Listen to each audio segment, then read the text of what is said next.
Celos, Red de Psicología Psicodinámica y Hermenéutica. Presenta Seminario Carl Jung y la respuesta a Job. Lo hemos experimentado y ha quedado, ¿no?, como una dimensión profunda de nuestro modo de darnos al mundo, ¿no? O sea, la dimensión de lo espiritual. Vean acá qué interesante Jung, ¿no? La falta de espíritu en el mundo moderno, ocupando las categorías que Jung aprendió del psicoanálisis, no es otra cosa más que algo que el alma está reprimiendo ahora, ¿no?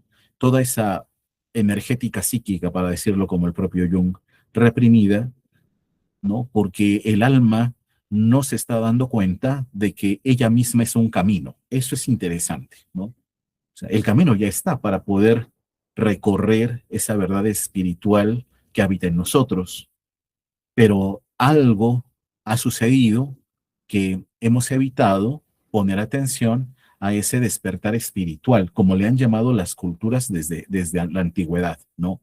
Un despertar espiritual, como se escucha en el judeocristianismo, pero también en el mundo politeísta clásico, ¿no? Y también en las perspectivas religiosas de Oriente, ¿no? Bueno, eh, acá una breve síntesis de conceptos que son fundamentales en la psicología profunda, ¿no? En la perspectiva de trabajo terapéutico y también teórico de Carl Jung, ¿no? Miren, hemos visto, yo sé que ha sido muy poco el tiempo, se ha profundizado poco en cada uno de ellos, pero se ha mencionado, ¿no? Se ha mencionado algo. Acá veo el saludo de la doctora Leonor. Querida doctora Leonor, de verdad también qué gusto que nos acompañe. Muy contento también de que esté con nosotros.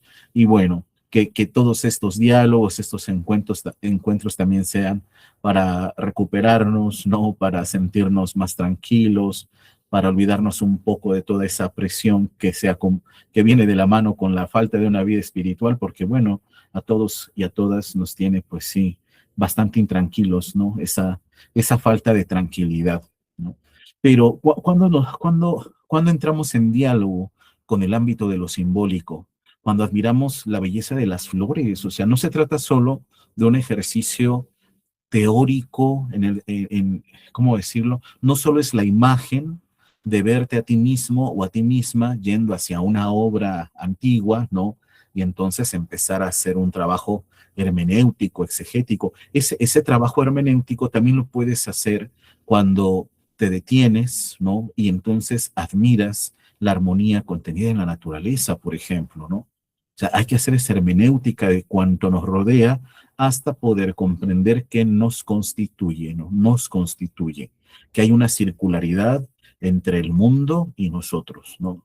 Ese mundo no es todo aquello que, en los términos jungianos, el ánimos ha ido proyectando de una región sagrada como lo han pensado los pueblos más primitivos, ¿no?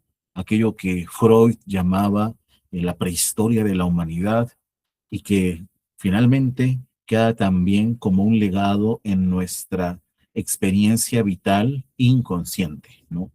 Si no, no podríamos hacerla de modo consciente, porque incluso hay hasta verdades espirituales que nunca creemos haber escuchado y sin embargo habitan en nosotros, ¿no? Bueno, retomo acá algunos conceptos para poderlos identificar, para que quienes tienen interés por la psicoterapia junguiana puedan también retomarlos y con ello pues ir enriqueciendo su propia experiencia clínica, ¿no? Ya fuera como terapeutas, ya fuera como pacientes también. Noten que esta integración no solo es de carácter, ¿cómo decirlo? No es vertical, ¿no? O sea, es más bien horizontal. Es decir, que cada individuo puede llevar a cabo este proceso, ¿no? De acuerdo a la corriente o tradición terapéutica, uno asume que la finalidad de ese proceso es la sanación, la salvación, la cura, el autoaprendizaje, ¿no? No sé, le podemos nombrar de muchos modos. Recuerden que Jung le llama la autorreflexión, la conquista del sí mismo, la afirmación del proceso de individuación. Todo en la psicología junguiana es proceso. Cada uno de estos conceptos no se puede pensar cual si fueran entidades fijas, son dinámicas, ¿no? El ánima se combina con el ánimos y luego se transforman, ¿no? Luego ceden su lugar y se convierten en lo que aparentemente es su contrario, ¿no? A veces el ánimos es ánima y así es como opera para lograr que en un individuo pueda aceptarse todo aquello que esté contenido en esta manifestación no simbólica. Y bueno, está también la noción de espíritu. Fíjense que Jung, eh, por lo regular, en lugar de hablar, vean qué diferencia, ¿no? Aquí sí me permito hacer una diferencia importante entre el racionalismo freudiano y la perspectiva hermenéutica de Jung, ¿no? Mientras que Freud todavía profundamente comprometido con el deseo de que el psicoanálisis sea pensado y aceptado como una ciencia, al mundo, al entorno, a eso que en varios pasajes Freud le llama lo externo a la conciencia, inevitablemente tiene que nombrarle en algún punto, luego de, más allá del principio de placer, tiene que nombrarle principio de realidad, ¿no? O sea, el mundo es un principio de realidad que siempre nos pone límites. En cambio, mundo para Jung es espíritu, ¿no? O sea, todo aquello que está ante nosotros, cobijándonos, cual si fuera una atmósfera que envuelve nuestras palabras, nuestros pensamientos, nuestras decisiones, a todo eso Jung le llama espíritu, ¿no?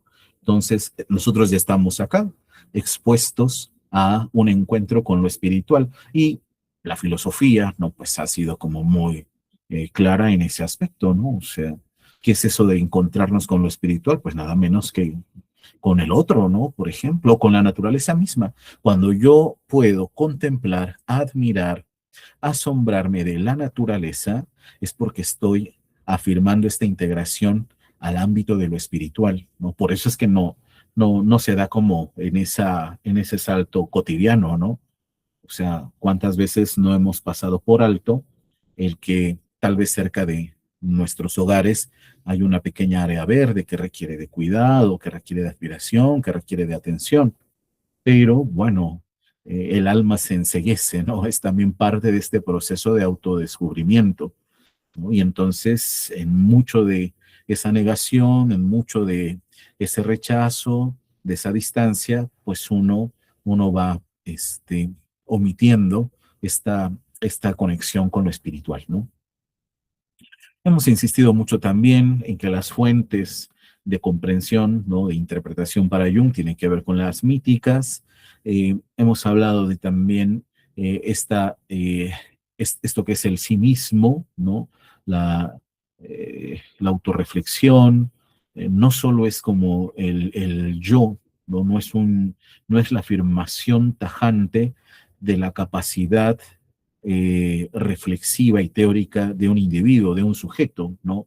No, es que este sí mismo, habíamos dicho, es lo que en mí ha podido integrar, como ejemplo, se hacen muchos procesos, pero uno de los más interesantes es cómo en mí puedo darme cuenta que se han integrado estas tres dilataciones temporales, ¿no?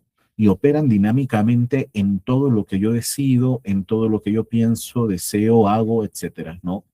El pasado siempre lo traigo a cuenta de modo inconsciente, no me doy una clara idea de cómo lo hago, y sin embargo todo el pasado que me constituye está acá mismo, en este momento, ¿no? Y todas las posibilidades presentes como estos procesos psíquicos que me anticipan al porvenir, ¿no? Algo de esto que he dicho repercutirá, ¿no? De el modo como tenga que suceder ante mi futuro, ¿no? Eh, Está esta noción del inconsciente colectivo, la idea de que la dinámica psíquica se mantiene en un diálogo continuo entre lo inmanente, la introspección, pero también con lo trascendente, es decir, este entorno espiritual con el que nos encontramos, toda vez que tenemos la disposición, ¿no? Para ver más allá de las cosas mismas. Hemos nombrado también este término importante para Jung del arquetipo, incluso nos hemos atrevido un poquito ahí con las herramientas de la hermenéutica a decir que el propio personaje de Job, que ha estudiado profundamente Jung en esta obra y en esta primera parte que ya nosotros hemos revisado muy rápidamente, incluso nombrarle así, ¿no? El doctor David lo decía muy puntualmente, Job como un arquetipo del sujeto sufriente, ¿no? Y entonces, quien desee ejercer la clínica junguiana eh, puede trabajar el malestar de su paciente a partir del arquetipo del sujeto sufriente. Y eso significa que el terapeuta tiene como trabajo fundamental en esta transferencia, permítanme el término freudiano, en esta transferencia con su paciente, de abrirle camino hacia esa autorrevelación. Es lo que vamos a ver ahora, ¿no? O sea, haga de cuenta que si Job viene a ser el arquetipo del sujeto sufriente, San Juan viene a ser el arquetipo de, o el ejemplo, no sé, el ícono también podríamos decirlo, ¿no?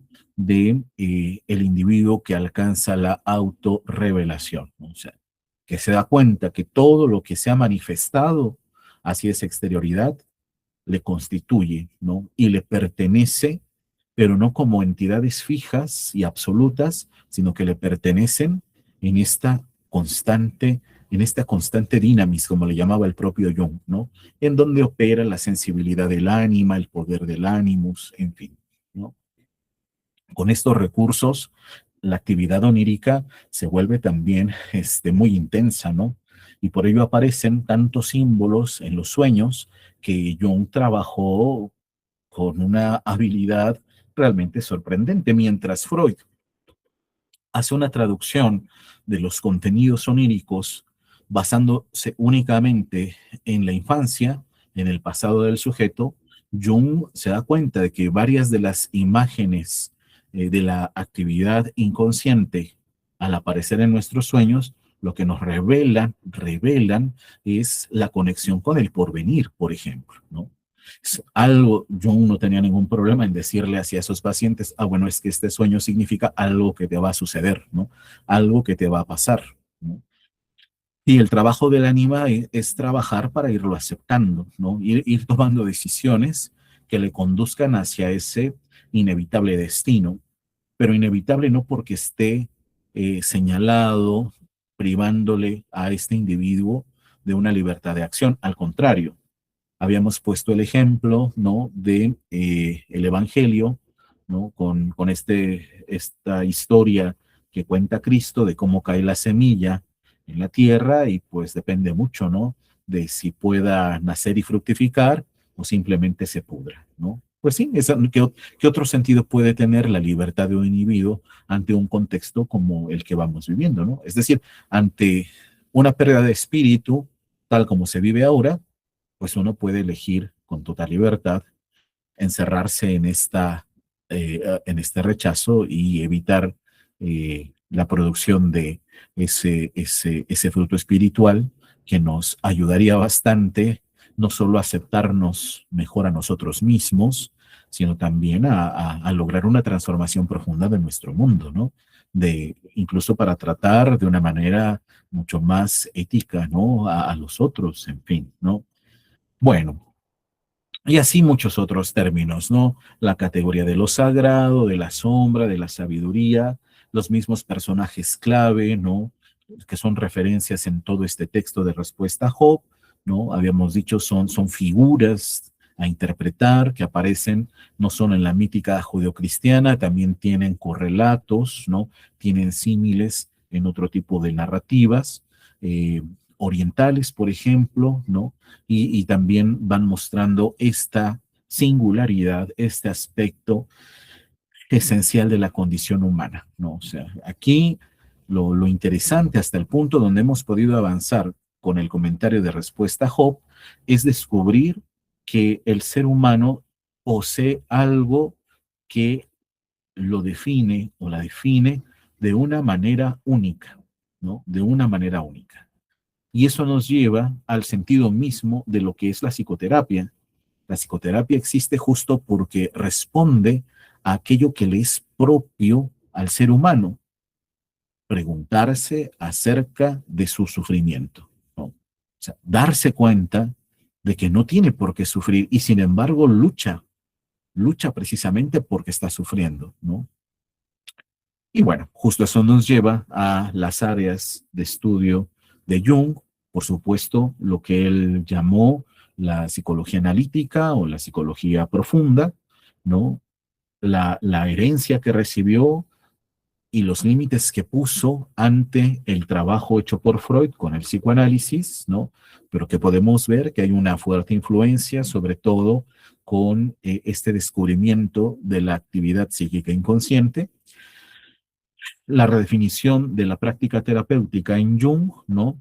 En donde hay, en un primer momento, como lo hace Jung al doctorarse, ¿no? Con Eugen Bleuler, la asociación libre para tratar enfermedades mentales, y luego, siguiendo un poco la línea freudiana, apartándose de los criterios eh, cientificistas de la psicología, ¿no? Y llevándola más al ámbito de las ciencias del espíritu, ¿no? Entonces acá Jung se da cuenta también de que la psicología tiene un profundo deber ante la situación concreta del individuo, ante sus sentimientos, ante sus relaciones, ¿no? Ante sus preocupaciones, ¿no? O sea, si lo pudiéramos traducir a los términos freudianos, diríamos que lo mismo Jung, como Freud en su momento, lo que va a atender son los casos neuróticos donde una sociedad desprovista de lazos espirituales ha exaltado las figuras que están contra la propia alma, ¿no? Es decir, una sombra impera en el mundo moderno, ¿no? Porque no se rige por el amor, por la confianza, por el autoentendimiento, por la prudencia, bueno, en fin, ¿no? Y por supuesto, un tema tan debatido, tan no resuelto, a estas alturas es posible que ya importe poco resolverlo. La perspectiva que yo recuerdo hace mucho, lo comentábamos el doctor David y yo, bueno, ese debate que en los círculos académicos todavía despierta una que otra crítica o confrontación de si hay o no en la obra de Jung un trabajo filosófico, ¿no? Pero que el propio Jung sí lo acepta, ¿no? A diferencia de Freud, quien diría, ¿no? Hasta el último momento, que para nada el psicoanálisis tendría que ser pensado como una filosofía. Y sin embargo, Jung dirá, bueno, mucho de esto de la filosofía, ¿no? Por eso el título mismo de este seminario, una filosofía de la religión, tiene mucho que ver, muchísimo que ver con los temas que trabaja la psicología profunda, ¿no? Bueno, habíamos dicho que después de pasar por algunos pasajes importantes de respuesta a Job, llegaríamos a la segunda parte donde esta imagen global, eh, este contenido psíquico eh, tan abarcador, ¿no? Que puede estar eh, ejemplificado con la figura de María, con la figura de la sabiduría, con la figura de la totalidad, ¿no? O sea, son expresiones psíquicas de la totalidad, ¿no? O sea, y ahí es justo donde va a surgir este cambio, esta, podríamos verlo así, segunda parte del libro Respuesta a Job, y ahora Jung, también por su raíz protestante, pues tendrá mucho que decir en torno a el fenómeno de Dios hecho hombre, ¿no? La divinidad eh, descendiendo al lugar de lo humano, ¿no? Ahora, ese proceso, ¿no? Esa, eh, ese fenómeno, como le llama Jung, ¿no? Ese fenómeno tiene mucho que ver con el proceso del sí mismo, ¿no? Quien desee conocerse a sí mismo o a sí misma, lleva a cabo un proceso simbólico tan extraordinario como aquel que cuenta San Juan, ¿no? En sus cartas, donde pues el verbo se hace carne, ¿no? El verbo se hace carne. Es una, es una construcción mítica, simbólica, profundamente arraigada en el alma, ¿no? Es un modo de ser del alma, digamos. Eh, que en lo cotidiano volvemos a esta difícil manera de, como a veces se dice, aterricemos este mito. Bueno, ¿cómo aterrizarlo? Realmente hasta sería, ¿cómo decirlo? No sería posible aterrizarlo porque el mito ya está aterrizado, digamos, ¿no? O sea, es este lenguaje muy teológico, muy hermético, ¿no? Muy espiritual, ya está aterrizado porque ya dijimos, lo espiritual, el ámbito del espíritu, es todo esto que nos envuelve, es todo esto que nos abraza. De pronto nosotros introducimos este criterio epistémico, metódico, a decir, a ver, vamos, ya están esas categorías, veamos cómo las podemos aplicar y aterrizar en el día a día. Bueno, es que por lo que hemos dicho, ya podemos nosotros tener otra interpretación, ¿no? En esta idea jungiana, donde lo psíquico es el dinamismo, donde fluye el pasado, el presente, el porvenir, cuando nuestro consciente dice de un modo muy superficial, hablemos del día a día, pues realmente no estamos diciendo mucho de nosotros mismos. Ese es el punto, ¿no? A lo mejor y sí, con eso es suficiente para nombrar las cosas, para nombrar el mundo donde no hay espíritu, el día a día, ¿no? Pero cuando nombro el mundo desde esta combinación, desde esta composición, desde esta configuración, donde confluye mi pasado, mi presente, mi porvenir, pues entonces estoy expuesto o expuesta a un contacto con ya no cosas, tal vez vivencias, ¿no? Tal vez experiencias profundas. Tenemos que hacer ese vigoroso esfuerzo porque el ejemplo de los éxtasis temporales lo pongo un poco porque los podemos ir descubriendo, si no los hemos vivido, los podemos ir descubriendo en diversas literaturas, ¿no? Bastaría remitirse, ¿no? Ahí a San Agustín, ¿no? Cuando me preguntan qué es el tiempo, no sé, y si no me lo preguntan, si lo sé, y así muchos otros casos, ¿no? O sea, en donde la temporalidad se va narrando ya no como eh, esa noción de que voy de un momento a otro, en fin, ¿no? Pero se da de muchos otros modos. El ejemplo importante también para Jung es el del malestar del alma, ¿no? O sea, en esa simultaneidad, en esa dinamis, el individuo va tomando decisiones guiándose por su sombra, pero también por aquello que le puede dar claridad, amplitud. Hay una cita en latín muy bonita, al término, enseguida la vemos, donde menciona, bueno, en el alma hay fuerzas inconscientes que queman, ¿no? Pero no alumbran. Qué interesante, ¿no? O sea, esto que Jung reconoce, retoma de lo que fue la escritura de los textos sagrados hace ya bastante tiempo, y cómo va a aparecer en obras filosóficas, en tratados teológicos, en los textos alquímicos. Imagínense qué interesante. En el alma puede haber fuerzas que nos quemen, pero que no nos alumbren, no nos aclaren. Y lo que requerimos es transformar, ¿no? Aquello que quema. Aquí necesitaremos ver alguna imagen alquímica, ¿no? Justo para entender, al menos visualmente, ¿no? En nuestra experiencia visual, tal vez sería mucho más claro, de aquello que nos abraza, nos aflige, ¿no?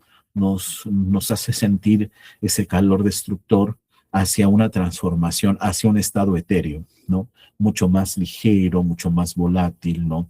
Mucho más libre, donde podríamos nosotros hacer una lectura poética de esa experiencia psíquica, de lo pesado, de lo angustiante, y luego del cambio hacia una elevación, aquí diríamos como una elevación espiritual, a un estado del alma mucho más libre, mucho más sereno, solo lo digo entre paréntesis, porque eso requerirá otro tipo de encuentro y una profundización también apropiada para eso en la obra de Gastón Bachelard, ¿no? Que yo les recomiendo mucho. Pueden empezar con la lectura de El aire y los sueños. Es una lectura muy, muy bonita, ¿no?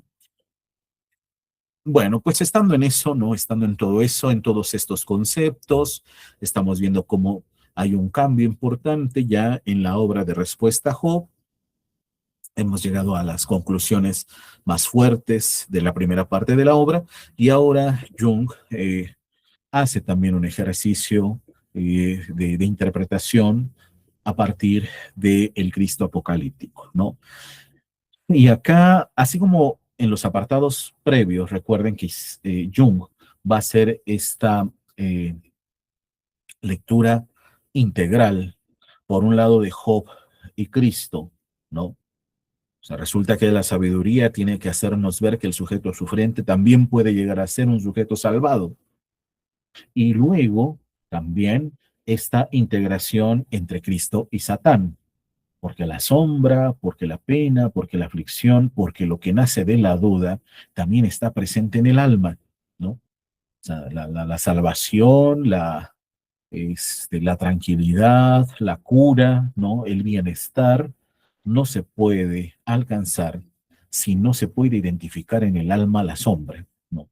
Si no se escucha también esa duda, ¿no? Que se vuelve tormento, que si no se trabaja, que si no se lleva este proceso de transformación, pues justo nos puede causar varias de las aflicciones que inevitablemente sentimos ante un mundo donde nos hemos desconectado de lo espiritual. O sea, aquí ya el ataque a nuestra interioridad es doble. Por un lado, ¿no? Manifestándose toda esta inclinación hacia lo tenebroso, término que ocupa el propio Jung acá en el libro, ¿no? Y por otro, un mundo que ya no tiene esa, fíjense, sí lo tiene, o sea, lo sagrado ahora ya se oculto, porque lo primero que percibimos son las cosas con las que nos sentimos más bien necesitados de distanciarnos, en la necesidad de distanciarnos. Pero lo sagrado ahí está, ¿no? O sea, lo simbólico no se ha, no ha desaparecido. Y no ha desaparecido ¿por qué?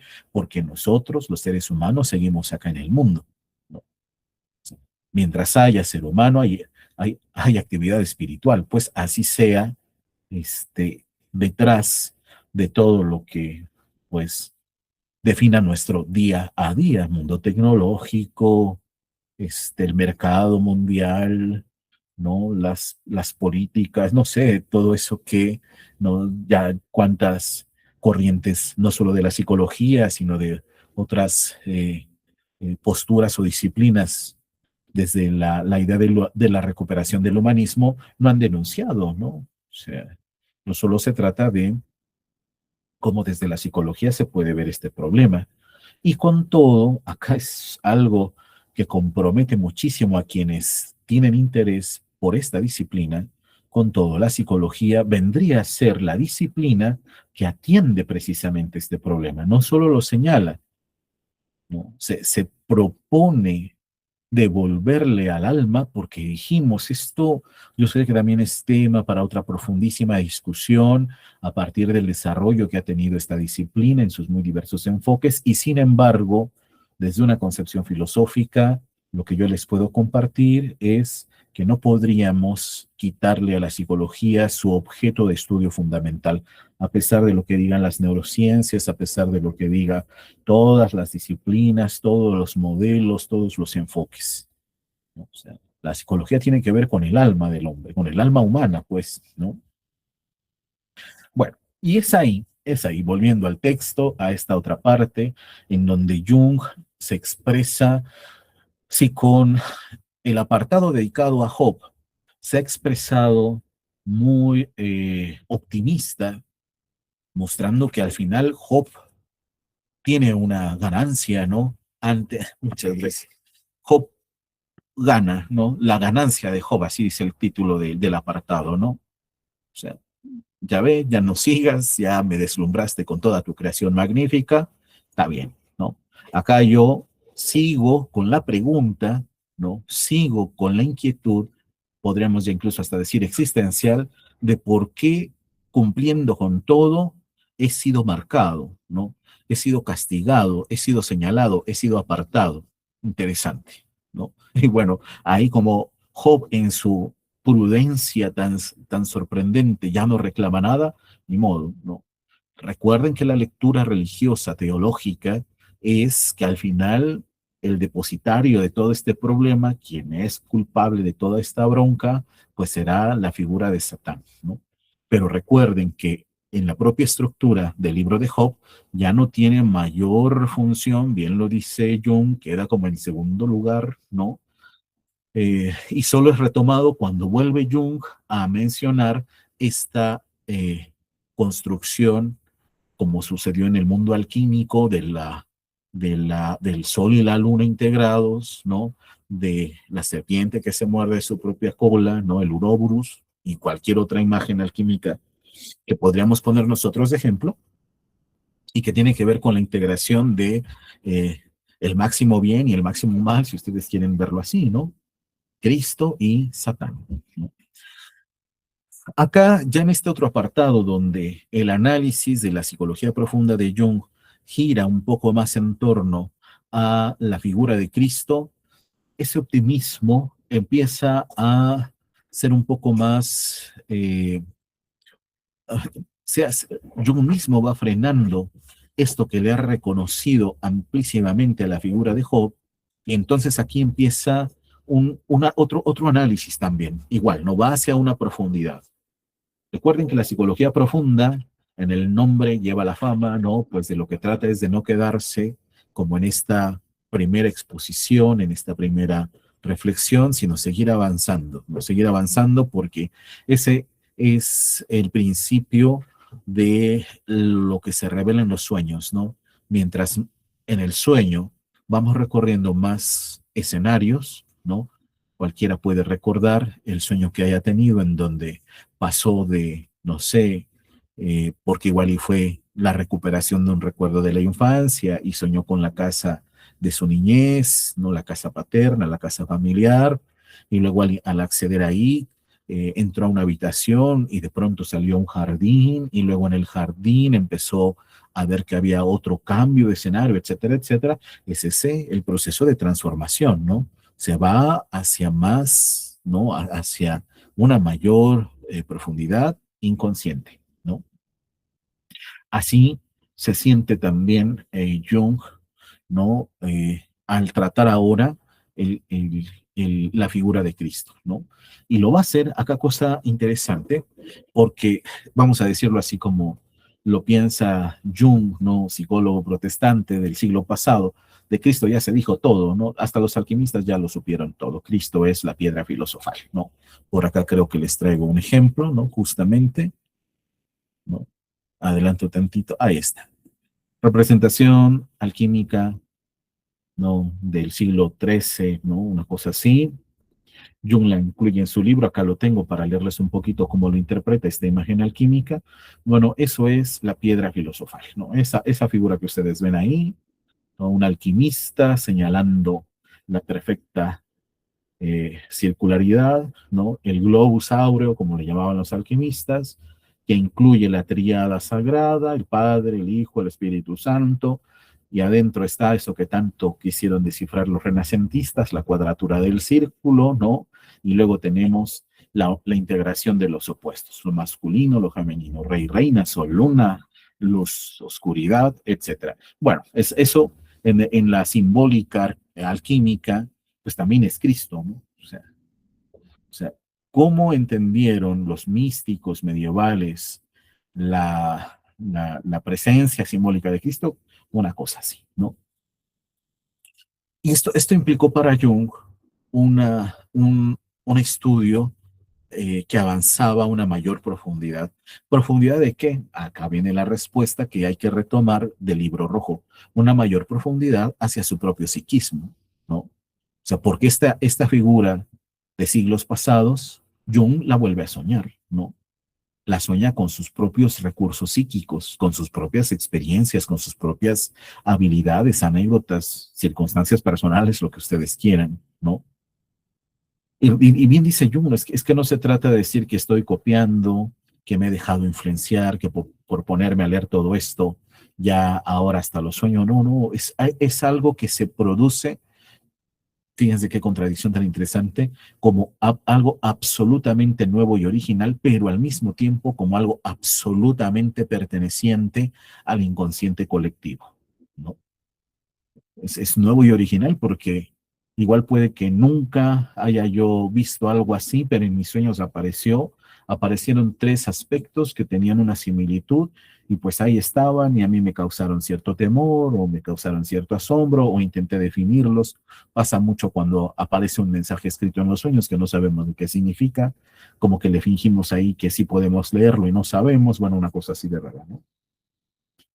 Bueno, pero también pertenece esa experiencia de haber soñado con un mensaje escrito y uno empieza a leerlo, pero uno lo lee ya como en otro tipo de lengua o de lenguaje o de simbólica, pues es parte de lo que ya hacían los profetas, ¿no? Es el recordatorio de una verdad simbólica que ya había atravesado al ser humano en cualquier otro contexto y lo hará a futuro, cuando quién sabe, ¿no? De tal manera que esto nos dice algo bien interesante desde la psicología profunda.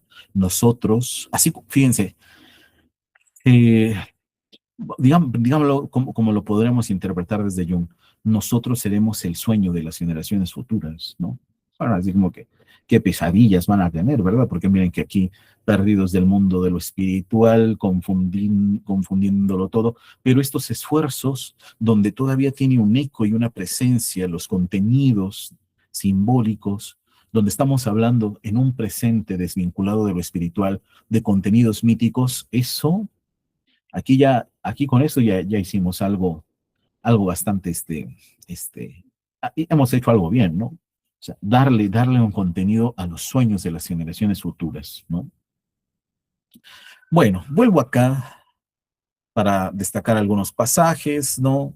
El Cristo apocalíptico, de lo que trata, eso es lo que es al punto al que quiero llegar, que si de Cristo ya se dijo todo, no se ha dicho todo del personaje que tiene toda esta revelación, es decir, San Juan, ¿no? Y entonces acá San Juan viene a ser un poquito como el terapeuta, fíjense, ¿no?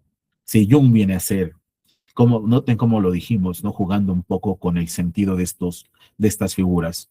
Si Jung puede ser el paciente, que viene y toca el consultorio y entonces lo primero que tú tienes que interpretar o traducir es que lleva en sí una profunda angustia por el sufrimiento vivido y que sabe, así sea inconscientemente, que no tiene por qué vivirlo y se quiere liberar de ese sufrimiento. Bueno, acá San Juan bien podría prefigurar, bien podría representarnos la figura, el personaje del terapeuta, ¿no? El que tiene la misión de revelar, ¿no? El que tiene el montón de información, imagínense que es el apocalipsis, sino un montón de cosas a interpretar, ¿no? Y ese ahora es un ejercicio sin duda complejo, porque Jung va a integrar dos pasajes bíblicos pues, realmente difíciles, ¿no? Por su significado. Por un lado, del Antiguo Testamento, el libro de Job, y que lo va a circunscribir también dentro de otros textos que la tradición teológica protestante había considerado como lecturas apócrifas, ¿no? O sea el libro de la sabiduría, que nos puede decir si ni siquiera fue escrito por inspiración divina? Bueno, dice yo, vayamos al texto, ¿no? Porque solo ahí encontramos elementos para entender cómo se va a dar este cambio, no importa cuántos siglos haya tenido que pasar, de la figura de Job a la figura de Cristo. Bueno, ya estamos acá con la figura de Cristo. Y el que lleva a cabo el ejercicio de interpretación de dicha figura es San Juan, ¿no? Y entonces, bueno, ahí dice cosas importantes, ¿no? San Juan está demasiado seguro de lo que dice, por ello corre el peligro de una disociación. En tales circunstancias surge en el inconsciente una contraposición que puede interrumpir en la conciencia en la forma de una revelación, de una revelación. Ahora, intentando profundizar en estos pasajes, comprendo también que haya tal vez en alguno o alguna de ustedes esta crítica y diga, bueno, es que el terapeuta no evangeliza, ¿no? Estoy de acuerdo, pero híjoles, en un sentido simbólico les pregunto, ¿no es algo similar, no es algo parecido, no? No, salvar, no acuérdense que eso es lo que lleva a cabo Cristo cuando se pone ahí a elegir a sus discípulos, ¿no? Así lo dice el Evangelio, yo les he salvado, ¿no? Ya no van a ser pescadores ahí en la costa, ahora van a ser pescadores de hombres, ¿no? Le dice Cristo a sus apóstoles, ¿no? O sea, es decir, se van a conquistar a sí mismos. Y un poco no sé si no es eso una convicción que esté en el, o al menos digámoslo así, ¿no? En el inconsciente de él o de la terapeuta, ¿no? La revelación, cuando acontece, tendrá la forma de un mito más o menos subjetivo, porque entre otras cosas sirve de compensación a la unilateralidad de la conciencia individual. Transferencia, ¿no? Digámoslo en términos freudianos. Esta situación se contrapone a la situación que se da en la visión de Ezequiel o de No, capítulos que tampoco mencionamos, ¿no? Que están previos a este apartado. La situación de conciencia de estos está caracterizada principalmente por la ignorancia no culpable y por ello se encuentra compensada por una conformación más o menos objetiva y universalmente válida del material arquetípico, ¿no? Pues insisto en mi intuición que les comparto para que ustedes la puedan cuestionar sin ningún problema, ¿no? Igual y estoy exagerando al pensar que San Juan viene a hacer un trabajo, ¿no? De desciframiento, ¿no? Muy, muy importante en el Apocalipsis. Y bueno, acá un poquito el esquema de lo que podríamos sintetizar de lo dicho, ¿no? Ya no tendría mucho caso repetirlo. En el individuo está ánimos, ánima, el alma es camino, ¿no? Un sentido importante de lo que significa esa conquista del sí mismo. Mundo es esta amplitud de lo espiritual, es el encuentro con lo sagrado, es en donde están las posibilidades de trascendencia y todo eso se puede decir, experimentar, vivir en una dinámica de lo inconsciente a lo consciente a través de los símbolos, ¿no? Bueno, y volviendo con el pasaje, cómo empieza el Apocalipsis, estos mensajes, y lo subrayo, lo traje aquí a colación, porque el mensaje de de aleccionamiento de Cristo a sus congregaciones, a sus iglesias, de ese momento, no, tiene que ver con algo importantísimo para comprender la figura de Cristo, y es la figura del amor al prójimo, ¿no? Algo que tampoco nos sorprende, se sigue manteniendo viva la enseñanza del cristianismo justo por este detalle, ¿no? Que sigue siendo motivo de sorpresa. ¿Cómo que esto del amor al prójimo? A ver, ¿qué es eso de que Cristo se pone ahí a decir, bueno, tú iglesia de no sé dónde, no Éfeso, Sardis, qué sé yo, ahí hay que ponerse a leer el Apocalipsis, ¿no? Resulta que le dice, ¿no? El amor entre ustedes se ha enfriado, ¿no? Se andan engañando, ya ni se reúnen para afirmar este amor en Cristo, sino que ya cada quien lo hace como por pura obligación. Interesante, ¿no? Y después de este análisis que hace Jung de las amonestaciones, de los señalamientos de Cristo a sus iglesias, dice algo interesante, ¿no? Sobre, bueno, en el Apocalipsis se dicen muchas cosas muy, muy locas, ¿no? Pero miren, vayamos a este pasaje. En la segunda columna que les he subrayado, ¿no? Dice, como para confirmar lo dicho, tiene lugar a continuación una visión de Dios al estilo de Ezequiel, pero el que se encuentra en el trono no se parece precisamente a un hombre, sino que era al parecer semejante a una piedra de jaspe y de zafiro, ¿no? Y debería decir así, ¿no? Delante de él había como un mar de vidrio semejante al cristal. Alrededor del trono están cuatro animales, ¿no? Que por delante y por detrás, por dentro y por fuera, están llenos de ojos. El símbolo de Ezequiel ha sido modificado de un modo extraño. Y noten acá las preguntas que enseguida vamos a intentar ver cómo decimos, las aplicamos, pero no es cosa de aplicarlas, sino sería, dicho desde esta psicología profunda, sería más bien como recordar cuando nos hemos encontrado con esta experiencia simbólica, ¿no? Fíjense, dice piedra, vidrio, cristal, cosas muertas e inmóviles, materias procedentes del reino inorgánico, son las que caracterizan a la divinidad. Qué extraño, ¿no? O sea, leemos ahí otra vez, fíjense, ¿no? Piedra, vidrio, cristal, cosas muertas e inmóviles, materias procedentes del reino inorgánico, son las que caracterizan a la divinidad. Ahí como ven que el texto tiene algunas alteraciones, déjenme lo busco acá en el libro para que lea yo esos pasajitos que no se pueden entender muy bien. Y le sigo leyendo acá, ¿no?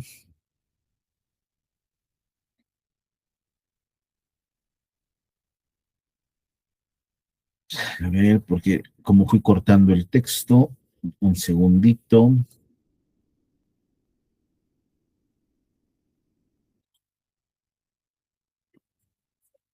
Vamos a ver.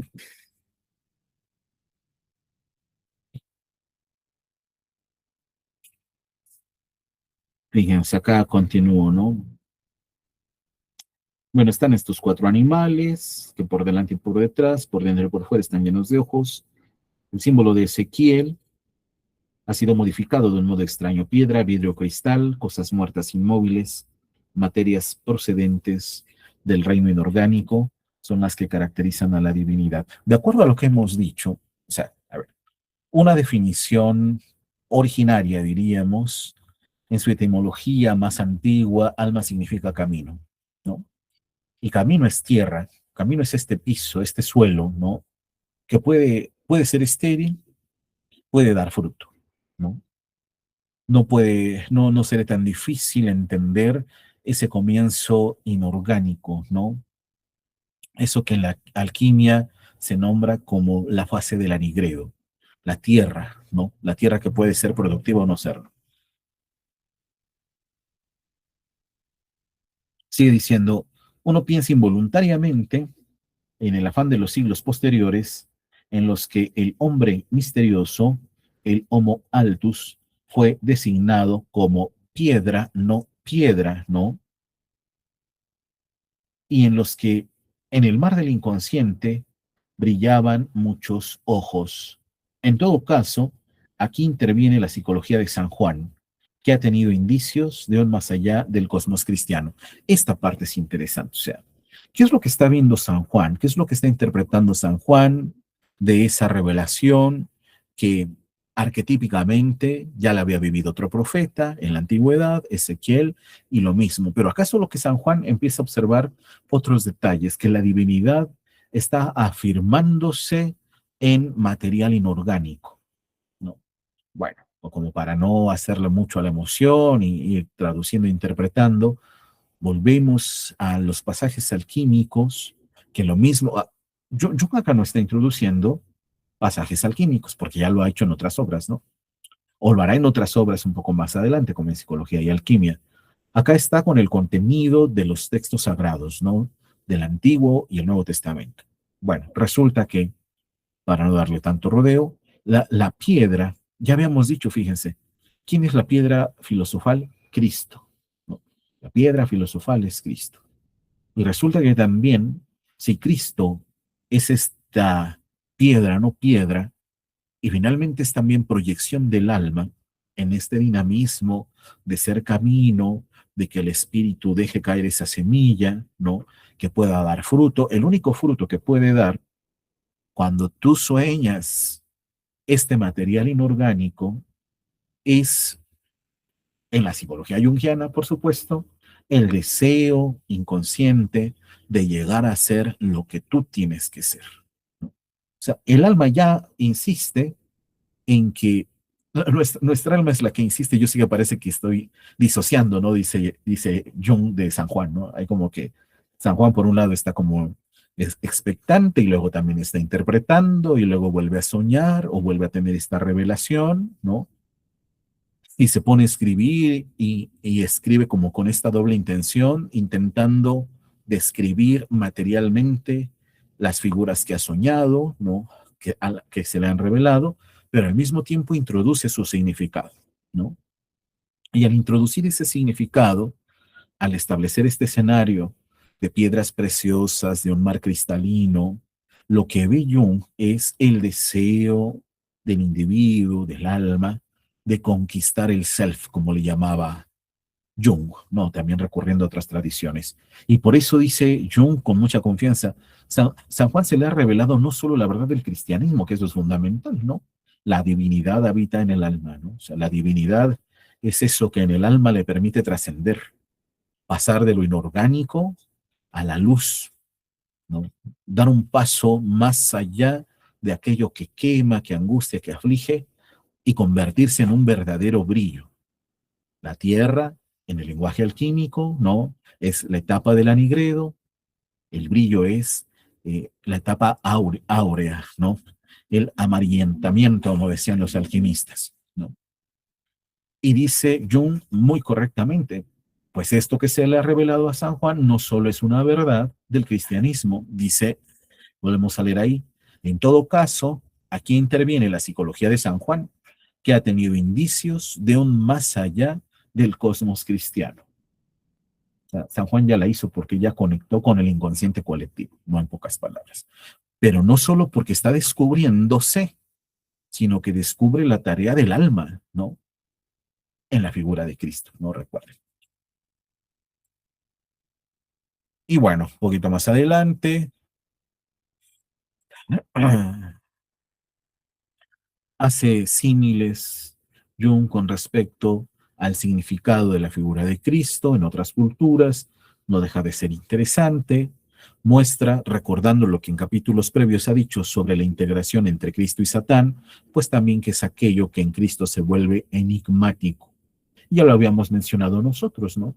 Más allá de que haya nacido de una virgen, ¿no? Porque así como que, bueno, en todas las míticas eso ya sucedió desde siempre, que Cristo ha tenido que, eso es lo, ese es el enigma, Cristo ha tenido que, siendo una divinidad encarnada, ahora ha tenido que expresar el sufrimiento humano, ¿no? Ha tenido que pasar por esa lección, ¿no? Y acá doy otro saltito, ¿no? Eh,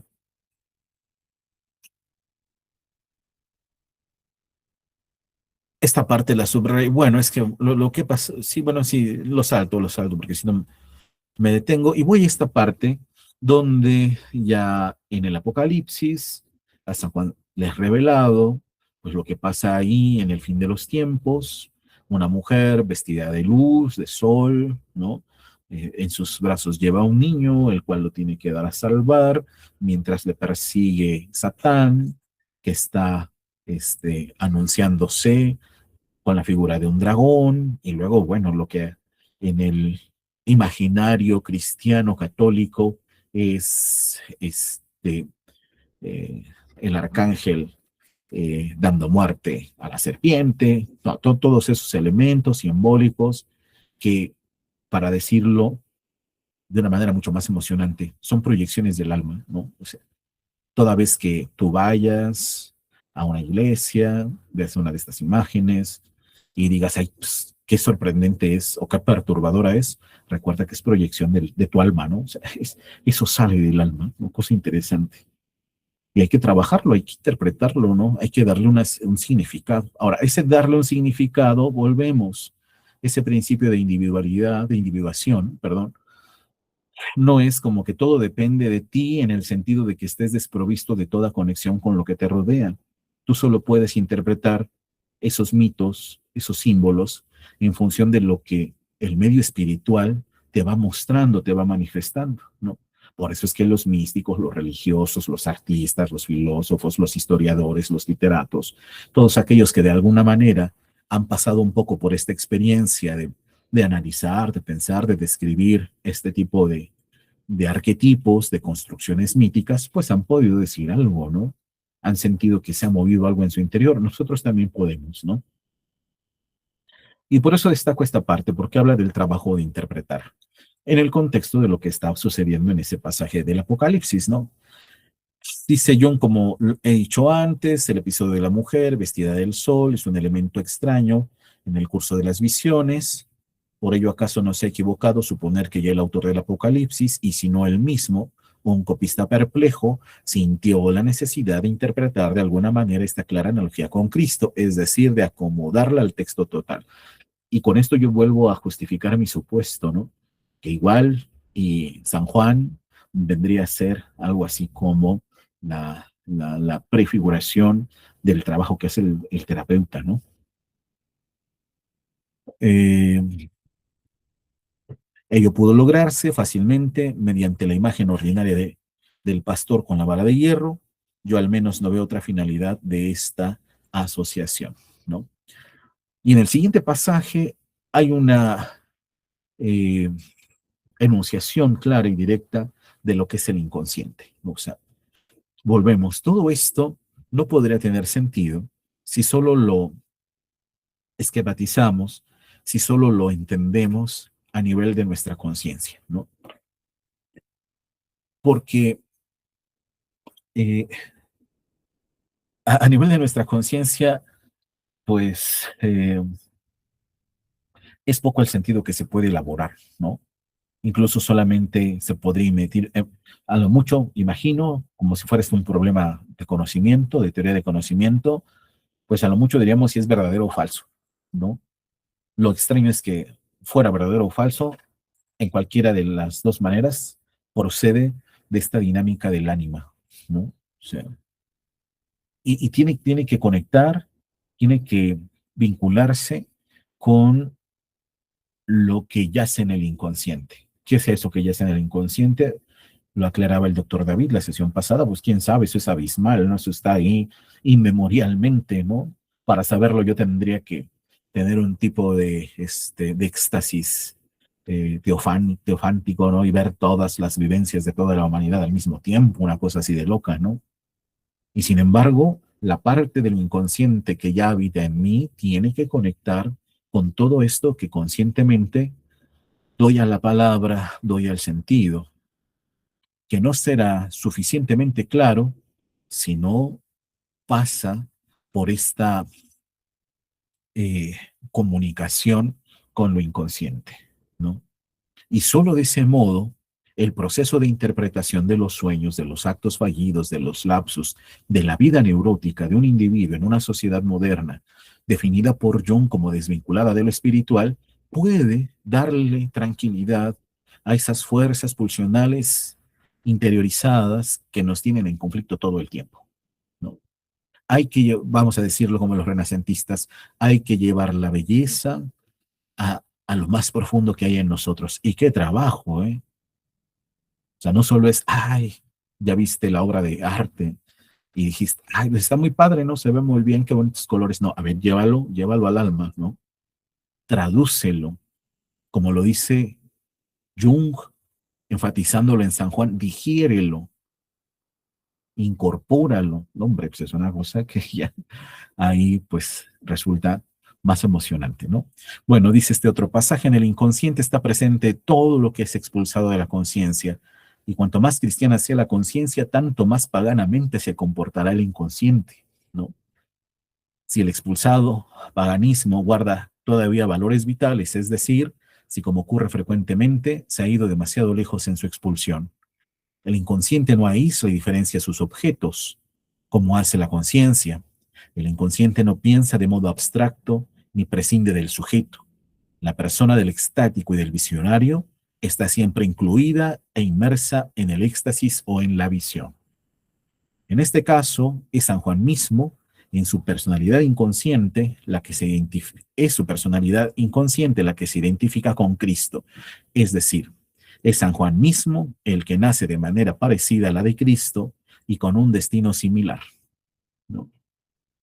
Ya dijimos, Cristo es la piedra filosófica, ¿no? Cristo es ese estado ascensional de la tierra a lo etéreo, y en cada alma deja ver el esfuerzo de alcanzar el proceso de individuación, ¿no? Ser lo que tienes que ser. La conjunción, ¿no? De luz y sombra, pero que en esta aprehensión, y bueno, aprehensión suena un poco como violento, ¿no? De yo domino, impongo tenerlo. Es más como, ¿cuál sería la imagen? ¿Cuál sería el término que ustedes elegirían para esto? Para decir que hay una, digámoslo fenomenológicamente, hay una disposición, ¿no? Hay una disponibilidad, hay una apertura para que todo esto que está ante mí pueda convertirme en eso que tengo que ser, ¿no? Aquí hay que ponerse a leer a Ion, ¿no? El arquetipo del sí mismo, pero bueno, ahí nos queda como tarea para quienes deseemos profundizar, ¿no? En estos conceptos de Jung, ¿no? San Juan está poseído por el arquetipo del Hijo Divino. Qué bonita manera de decirlo de Jung, ¿no? De pronto sí podría ser un poco extraño, pero vitalmente es impresionante, ¿no? San Juan está poseído por el arquetipo del Hijo Divino. Por ello ve como inseparable de su sí mismo la acción del arquetipo en su inconsciente, o con otras palabras, cómo Dios nace de nuevo en su inconsciente. Sí, sí, sí, como lo dice la doctora Adriana. Es porque este afán, este ejercicio, es lo que los alquimistas llamaron el trabajo de la obra. O sea, no crean que porque eran muy hábiles en el dibujo, o sea, a ver, hábiles en el dibujo, pues, o sea, ¿esto qué es? No, no, no, o sea, no, no se trata de lograr habilidad, se trata de lograr el sentido, ¿no?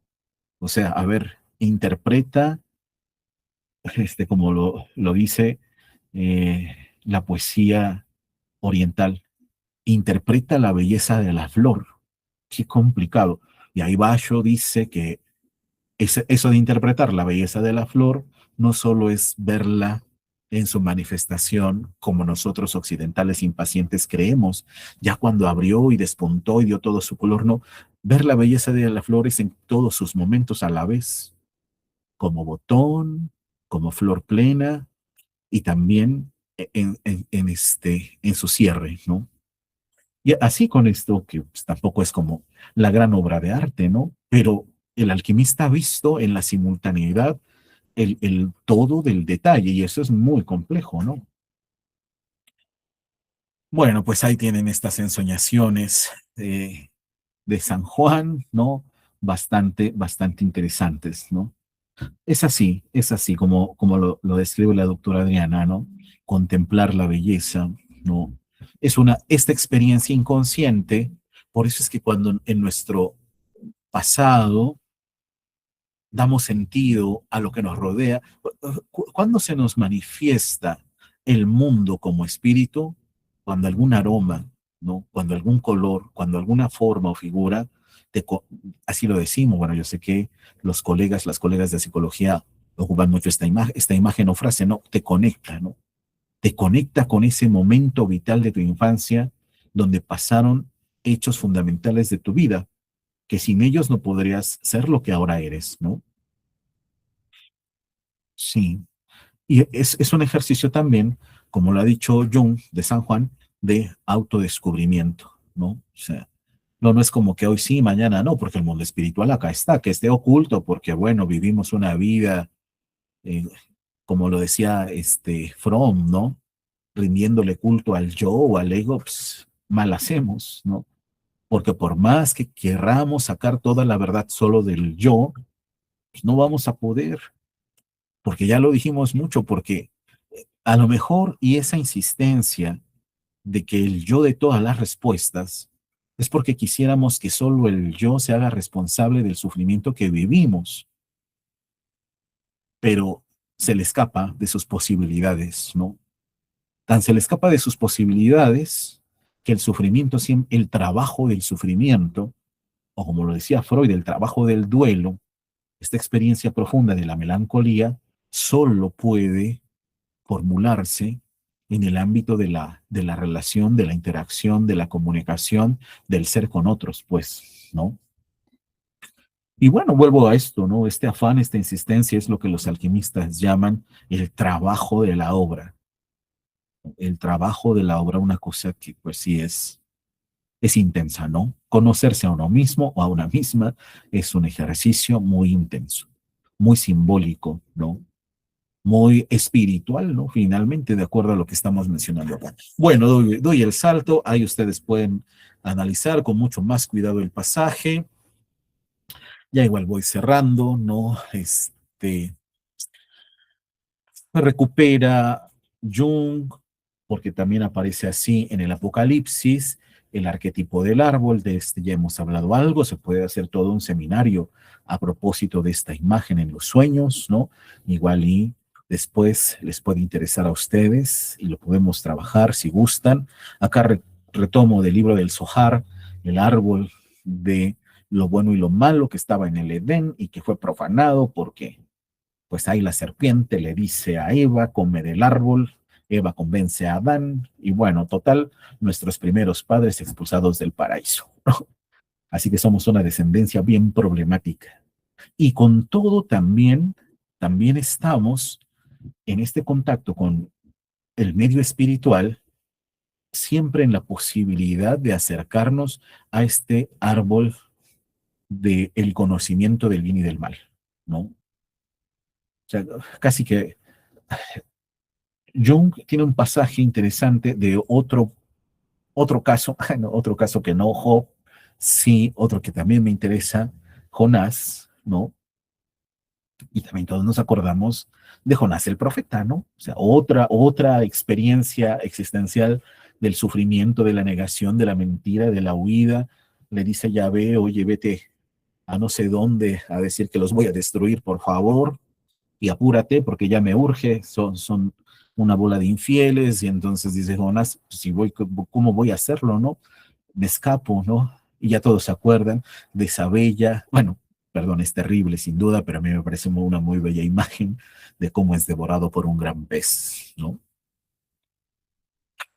Se arrepiente y toda la cosa, en el vientre del pez, dice el libro de Jonás, pura construcción mítica, es fantasía, ¿no? O sea, los exégetas del Renacimiento, al decir cómo interpretaron los pensadores del siglo XV y XIV los textos bíblicos, los libros proféticos, dicen, pues es que ahí está introducida una fuerte carga imaginativa, ¿no?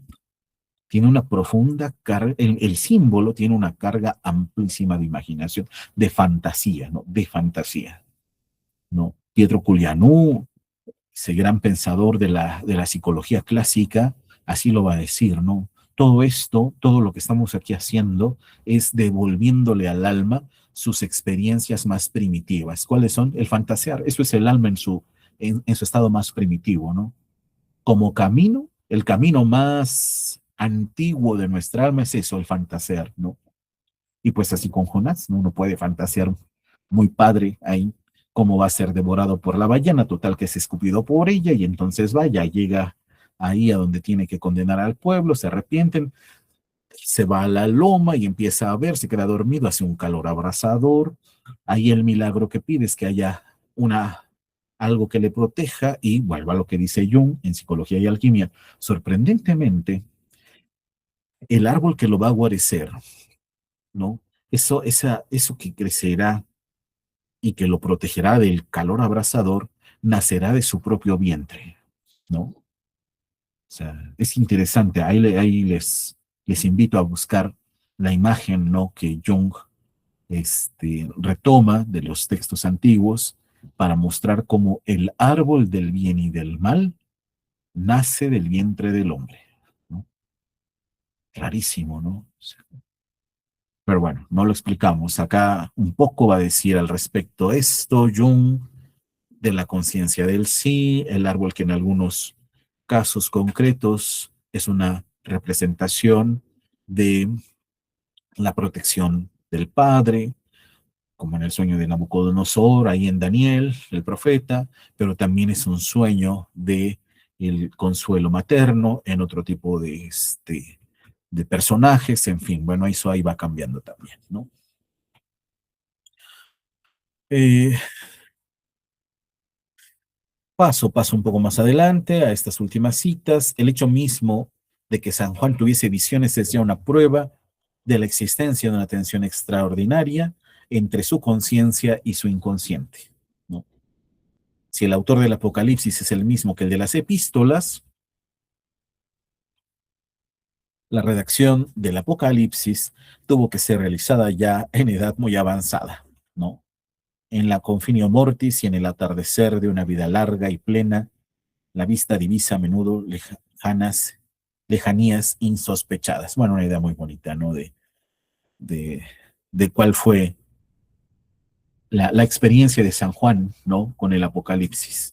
El ojo de San Juan penetra hasta el lejano futuro del león cristiano y hasta la oscura profundidad de aquellas fuerzas que se encuentran contrapuestas por su cristianismo. Así les digo, permítanme, ¿no? Concédanme un poco denme crédito con esta idea de que es como el terapeuta, ¿no? Penetra hasta el lejano futuro del león cristiano y hasta la oscura profundidad de aquellas fuerzas que se encuentran contrapuestas por su cristianismo. Lo que irrumpe en San Juan es la tormenta de los tiempos, el barrunto de una tremenda, ahí no sé cuál sea el término, no tengo que ver, que el que puede entender, sino como aniquilación definitiva de aquellas tinieblas que no comprendieron no, que no comprendieron la luz aparecida en Cristo. Por ello, San Juan no vio que el poder de destrucción y el de venganza son precisamente las tinieblas de las que se había separado el Dios encarnado. San Juan no pudo entender lo que significaba aquel hijo del sol y de la luna y solo pudo concebirle como figura vengadora. La pasión que se descubre en la revelación no nos dice nada de la fatiga, de la claridad propias de la edad avanzada, pues es algo infinitamente mayor que un resentimiento personal. Es el Espíritu de Dios mismo que atraviesa la débil envoltura mortal y exige de nuevo a los hombres que teman a la divinidad inconcebible, ¿no? O sea, con esto Jung muestra tanto que San Juan es una eh, es un aviso posterior de la experiencia de Job, no es es un recuerdo de lo vivido por Job, ¿no? Y bueno, ¿cómo concluye la obra? Y acá también la exposición también, con el capítulo titulado así, o indicado así, dijimos en las traducciones, como Amor y Temblor, ¿no? Esto yo creo que sí lo podemos leer, ya modo de conclusión, ahí hay una imagen de Durero, ¿no? Del Apocalipsis, los cuatro jinetes, lo leo mejor acá del libro, porque si no, me va a costar trabajo de aquí de la pantalla. Y con eso terminamos, ¿no? Vamos a ver. Según yo no es muy extenso, pero ahora que lo veo acá en el libro, sí son unas cuantas páginas. Bueno, miren, eso es más o menos. A ver, le voy dando saltos también, ¿no? A lo mejor como...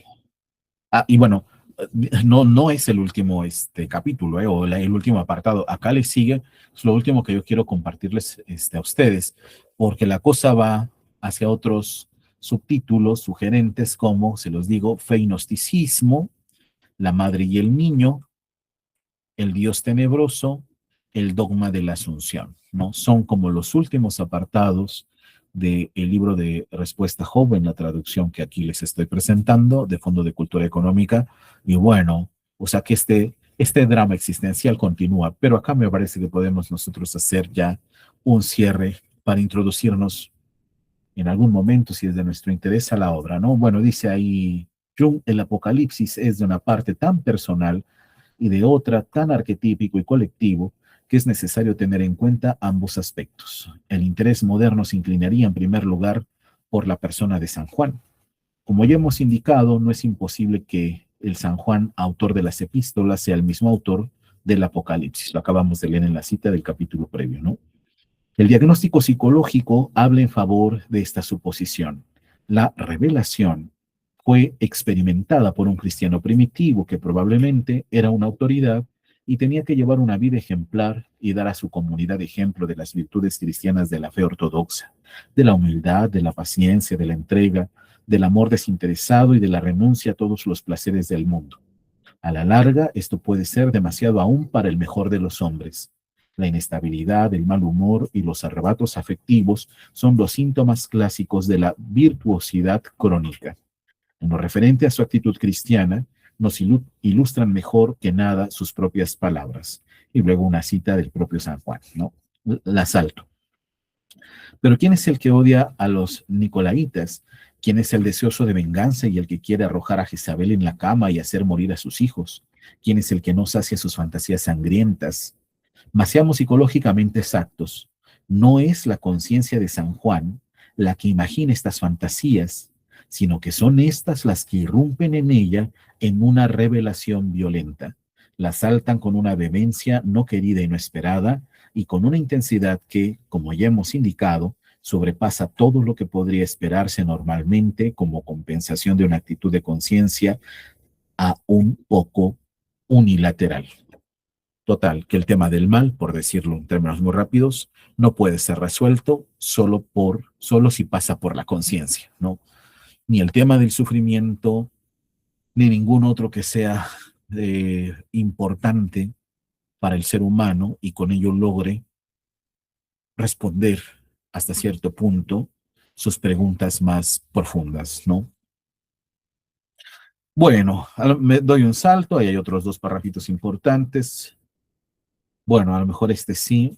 La finalidad de las visiones apocalípticas no es dar a conocer al hombre normal San Juan las sombras que se escondían bajo su naturaleza luminosa, sino abrir al vidente la perspectiva de la inconmensurabilidad de Dios, pues el que ama como Dios puede decirse que precisamente porque San Juan amaba a Dios y hacía todo lo posible por amar a sus prójimos, le fue concedida la gnosis, el conocimiento de Dios, y que al igual que Job, vivió el tremendo carácter terrorífico de Yahvé. Así vio que su evangelio del amor era unilateral y lo completó con el evangelio del temor. Dios puede ser amado y debe ser temido, ¿no? Creo que esa fue justo hasta la última parte de este pasaje que les he citado, ¿no? Qué interesante. Total, que el alma del hombre se mantiene siempre expuesta a estas dos muy, ¿cómo decirlo? Fuertes, experiencias, ¿no? Entre el amor y el temor, ¿no? Tal como lo dice el título del apartado, ¿no? Bueno, conclusión de esto, hay que incluso amar el esfuerzo, ¿no? Este afán, como decía la doctora Adriana, ¿no? De intentar dar respuesta a esas preguntas que nos estremecen. Y esa emoción estará siempre presente porque aun cuando lo sagrado no se manifieste al estar continuando con los estilos de vida que hoy vivimos, finalmente algo lo va a liberar, ¿no? Bien puede ser un sueño, bien puede ser una revelación. El libro de Respuesta a Job concluye, yo pensé que eso sí lo había yo incluido, pero no, dice algo bien interesante porque se pregunta Jung, ¿no? En la conclusión de la obra, si esto no tiene que ver, al final de cuentas, con lo que está viviendo el ser humano en la época de la distancia con lo espiritual. Y entonces él hace explícito el temor a todo lo que el mundo material, tecnificado, está produciendo, como si eso pudiera sustituir el vínculo que pues el alma tiene con lo sagrado, ¿no? Con lo trascendente, ¿no? Entonces, bueno, queda ahí eso también para analizar, para profundizar en los ensayos. Les había yo comentado, ¿no? Que escribirá Jung en torno al papel que tiene la psicología en el mundo contemporáneo, ¿no? Bueno, pues por mi parte, agradecerles. Creo que es muy, bueno, yo quedo emocionado. Ojalá que algunas de ustedes también, con la lectura de Respuesta a Job, con poder leer ahí, acá veo los saludos de Jesús, muchísimas gracias. Bueno, de todos y todas, del querido David. Ah, qué bonito se ve esto. Muchas gracias, de verdad. Invitados, invitadas están, ¿no? A que en alguna experiencia posterior volvamos a encontrarnos con este tipo de ejercicios, ¿no? Muchísimas gracias a todas, a todos. Muchas gracias. Doctor Isaac, muchísimas gracias. De verdad, creo que las reacciones que muestran los asistentes y las asistentes dan pie a lo que todos creemos de su trabajo. Siempre es un gran honor escucharlo y más con temas que aunque parecieran lejanos, ¿no? A todos nos tocan de diferentes formas, ya sea para quienes se dedican a la práctica terapéutica o para la propia vida, pues estos temas inevitablemente todos estamos inmersos, ¿no? Y en esa misma línea de los intereses que pueda generar a cada uno de los asistentes, me gustaría que pudiéramos aprovechar estos minutos que nos restan. Todavía tenemos dentro del horario que ya estábamos estableciendo media hora para preguntas, para comentarios, y pues podemos empezar a partir de este momento, ¿no? Yo por ahí tengo alguna cuestión que me gustaría preguntar también, pero quisiera mejor dar paso a los demás y ya al final, si queda tiempo, con gusto también. Aproveche su presencia, doctor. ¿Hay alguien que quiera hacer un comentario, alguna pregunta? para comenzar con esta dinámica. El doctor Johnson, con todo gusto. Me estoy conectando de mi computadora, no sé si se escucha el audio. Ok. Se escucha. Pues bien, un gusto estar otra vez, amigo. Un placer. Necesitamos continuar con esto, ¿no? Ahora llevarlo a intereses como, pues más del orden de lo clínico, a ver si te dejas un poquito convencer y a ver si el buen Sebastián también nos invita y todos los que están organizando y estamos aquí inmersos en esto. Amigo, te quería replantear tu observación, justo con lo que acabas de cerrar. O sea, en algún momento de la exposición dijiste algo así como que hay una pérdida, ¿no? Que en este momento de la historia, ¿no? 2026, imagínate cómo está el mundo, ¿no? Y estamos, bueno, no sé, de tu parte, ¿no? Pero de mi parte estamos así, ¿qué está pasando, no? Que supongo que es lo que te querías decir con esta locura, con esta, yo le puse aquí pérdida de horizonte, pero justo si entendí bien tu exposición y yo medio recordando lo que decía Hop, y con estas últimas líneas, es que de eso también tendríamos que maravillarnos, ¿no? Tú ponías el ejemplo de, de la flor, ¿no? O sea, que la flor, vamos a decirlo así, captar su belleza en su desenvolvimiento, ¿no? Ah, desde que se fertiliza con abono, ¿no? Es decir, eh, eh, mm, agradecer el mal, ¿sí? Porque en ese sentido, recuerdo una entrevista que le hacen a Von Franz, donde también la entrevistadora le pregunta que qué opina de la depresión, ¿no?